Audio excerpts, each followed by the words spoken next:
what turns into this originally started as an old used book. It is just the right size to slip in your purse. You can write lists or notes or your thoughts and poems. You can really use any book, whether it has a sewn spine or not, because we're going to take out all of the text block. So scrounge around the house for a hardbound book that maybe you're finished reading that has a good size. And just remember to save all that text in case you want it for another art project. This is the book that I chose. I purchased it for one of my boys when they were younger, and it's pretty banged up.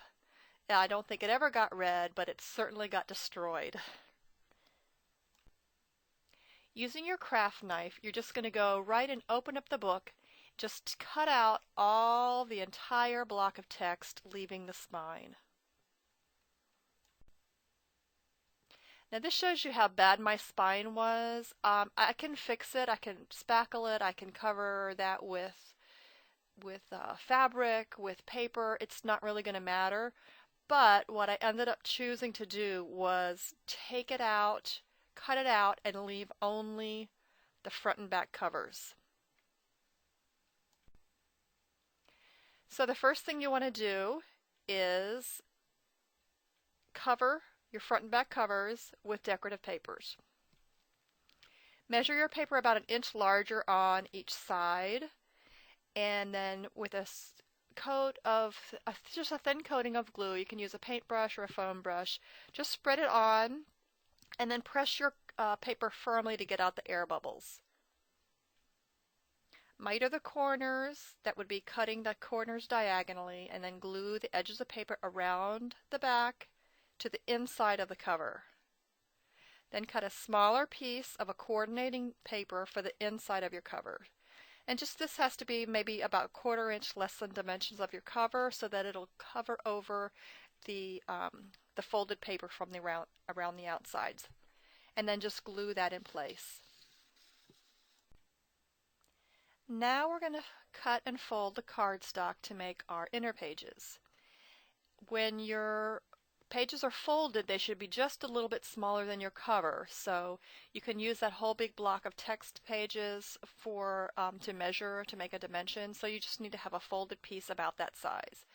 Cut 12 papers to the size you need, and then fold them to create the page using a scoring tool or a bone folder to make a really good crease.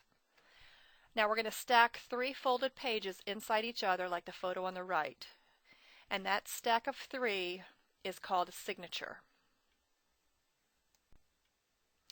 Now we need to determine how thick we're going to make our spine. Remember, we cut the book pages off of the spine. Mine was damaged. If you left yours on, then you can just fill your book with the amount of signatures that will fit.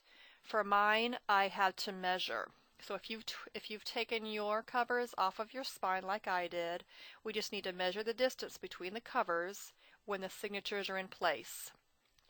So if I measured mine to be 1 inch, we're going to also add 2 more inches because we want a covering of 1 inch on each the top and the bottom covers.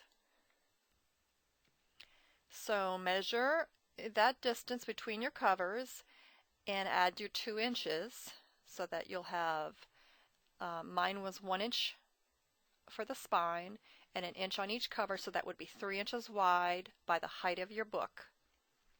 Cut a piece of thin cardboard and paper to that size. The height of your book and the width that your spine piece needs to be. Adhere your decorative paper onto the cardboard, then score the cardboard 1 inch from the left and 1 inch from the right, because that's your overlap. And then glue the spine piece to the front and the back cover at the 1 inch mark.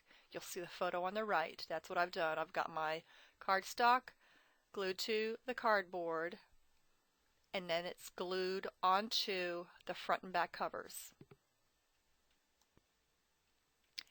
Take your ribbon and tie 4 or 5 separate pieces fairly tightly around your spine. And I say 4 or 5 depending on how many signatures you're going to be using, how many signatures you determined that your book needs to have.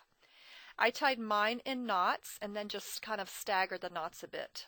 This photo shows only 2, but I have 4 for mine. You could also skip this step and go directly to the next step. It might make things a little bit easier. What I originally did was to slip in my signatures underneath the ribbon, but I tied them very, very tightly, and it was kind of hard to get them underneath there. So what you might want to do alternatively is place your signature into your book, then tie your knot. And so it's tied with the signature together. And what you end up having is a really cute book with lots of different pages, and it was all made from a discarded book.